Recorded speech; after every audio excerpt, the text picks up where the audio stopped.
Hello friends, இன்றைக்கி நம்ம இந்த கிளைமேட்டுக்கு ஏற்ற மாதிரி சூப்பரான ஒரு ரசம் ரெசிபி தான் பார்க்க போகிறோம். பாருங்கள் எவ்வளோ ஃப்ரெஷ்ஷாக சூப்பராக இருக்குது. தூதுவளை ரசம் தான். சளி இருமல் எல்லாத்துக்குமே சூப்பரான ஒரு ரசம் தான் பார்க்க போகிறோம். பாருங்கள் ஃப்ரெஷ்ஷாக பறிச்சிக்கிறேன். பறிச்சிட்டு ரசம் நம்ம எப்படி செய்யலான்னு பார்க்கலாம் வாங்க. பறித்தது நல்லா வாஷ் பண்ணிவிட்டு எடுத்து வச்சுருக்கேன். மிளகு 1 ஸ்பூன்,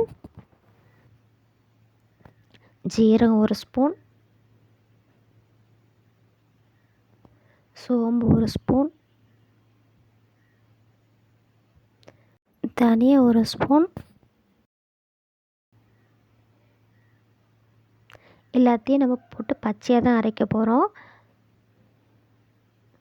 இஞ்சி 1/2 ஸ்பூன், அப்புறம் ஃப்ரெஷ்ஷாக பறித்து வச்ச தூதுவளை இலை, இது எல்லாத்தையும் போட்டு நல்லா அரைச்சி எடுத்துகிட்டு வந்துடலாம்.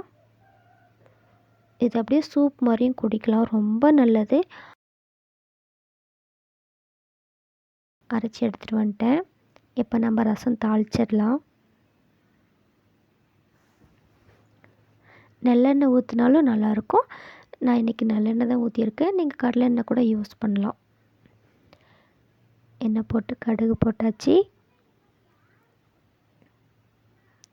இதில் வெங்காயம் தட்டி போட்டு செய்யலாம். நான் வெங்காயம் போடலை.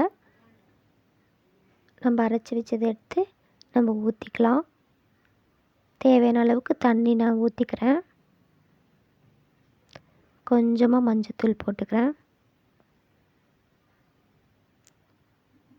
தேவையான அளவு உப்பு போட்டுட்டு நல்லா கலந்து விட்டுட்டு நல்லா கொதிக்க விடணும். நான் புளி தக்காளி எதுவுமே ஆட் பண்ணல. ஏன்னா இருமல் சளி இருக்கும்போது நம்ம இந்த குழம்பு செஞ்சு சாப்பிடும்போது நமக்கு அதனோட பலன் முழுசாக கிடைக்கணும் அப்படின்னா தக்காளி புளி அதெல்லாம் சேர்த்தாம தான் செய்யணும். அதனால தான் நான் தக்காளி புளியெல்லாம் எதுவும் சேர்த்தாம தான் செஞ்சுருக்கேன். கொதிச்சிருச்சு. நான் அடுப்பை ஆஃப் பண்ணிடுறேன். அவ்வளோதான். பாருங்கள் சூப்பரான ஒரு ரசம் ரெடி. சூடாக சாதம் போட்டு இந்த ரசத்தை ஊற்றி சாப்பிட்டா அப்பா அவ்வளோ சூப்பராக இருக்கும். பெப்பரோட காரம் தூக்கலாக போட்டு அந்த மாதிரி சாப்பிட்டா ரொம்ப நல்லது சளிக்கு.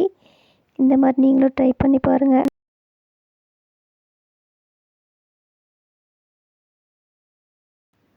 அவ்வளோதான், தூதுவளை ரசம் ரெடி.